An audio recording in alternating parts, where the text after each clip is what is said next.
Hello everyone, in this video I'm going to be filling out this chart for the 12-fold way.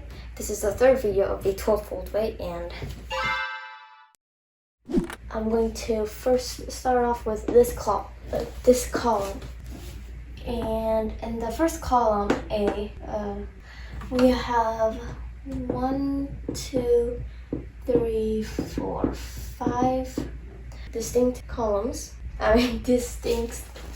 distinct balls and 2 distinct boxes, box A and box B. And also, we have to follow the rule of choice A, which really has no rules. There are no restrictions. And now we're going to find a number of ways we can put these 5 balls into these 2 boxes. First, for the first ball, there are 2 choices that it can go in.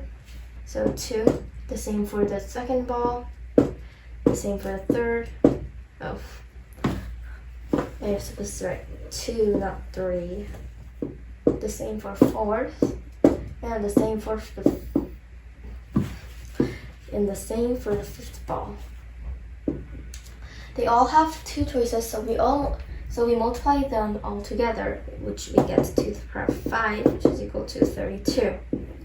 This is actually my second time filming the same video now because I forgot to press the start button. Yay!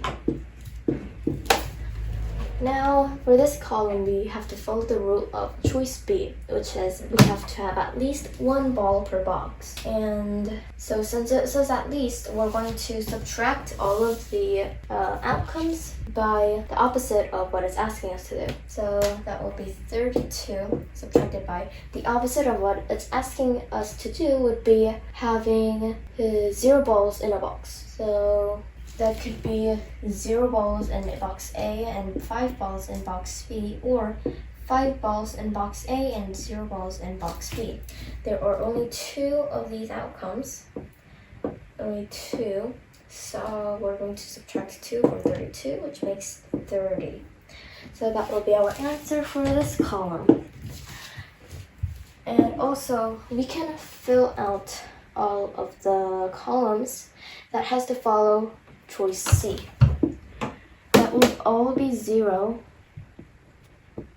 because we have more balls than boxes. So, since choice C says we have to have more, we cannot have more than 1 ball per box. In here we will have 2 balls left over that we cannot put in. 3 balls left over which we cannot put into a box, because if we put this ball into this box and this ball into this box, then since a box cannot have more than 1 ball, there are 0 ways to do this. Now I can move on to this column, where we will have 1, 2, 3, 4, 5 distinct balls and 2 indistinct boxes. So these 2 boxes are identical. Doesn't matter if we mix them up. And now we're going to follow choice A, which there are no restrictions. So now I can write out the arrangements which has the number of balls in the boxes. So there could be 0 balls in this box, 5 balls in this box, 1, 4, 2, 3. And so how many ways can we have this arrangement? 0 balls in a box and 5 balls in the other box. There's only one way you can, and for the second arrangement, there are only 2 ways. Not just 2 ways, 5 ways. And you can write them out. You can write them all out if you want. We could have 1 here.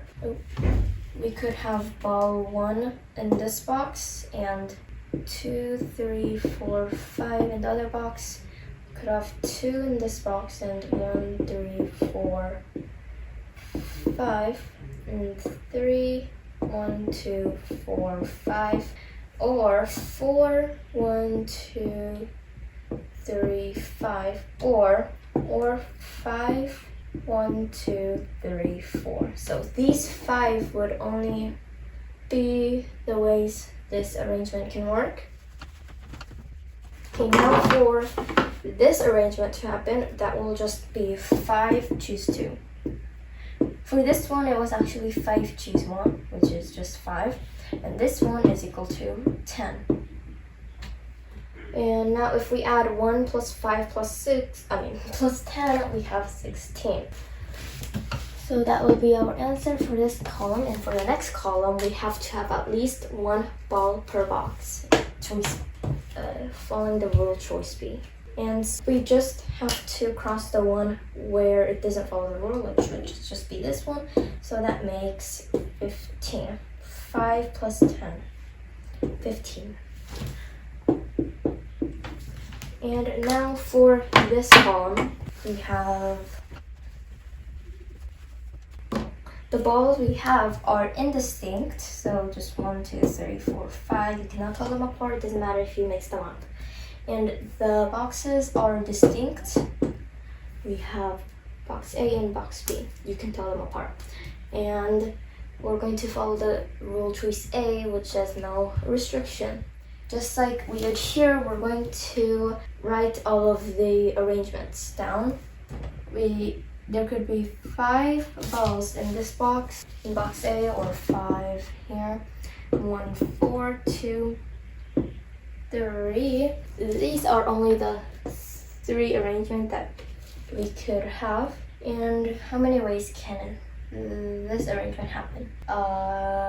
If the boxes were indistinct, then there would be only one way that this arrangement could happen. But since this is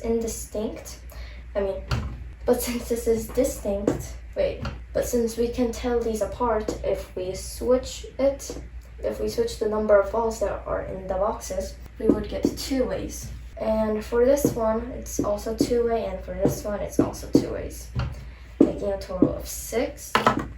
And for the next column, we have to follow the rule of choice B, which says at least 1 ball per box. So we just cross this one out, and that makes 4.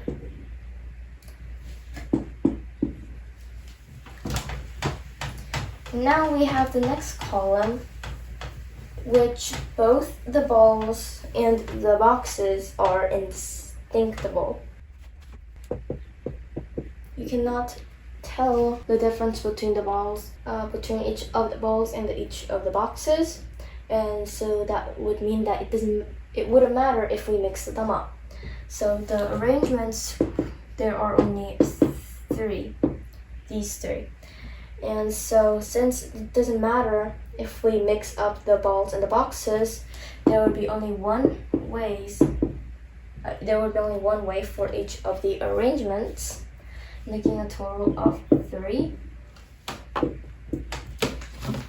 And then for the next column, we can cross this one out, making 2.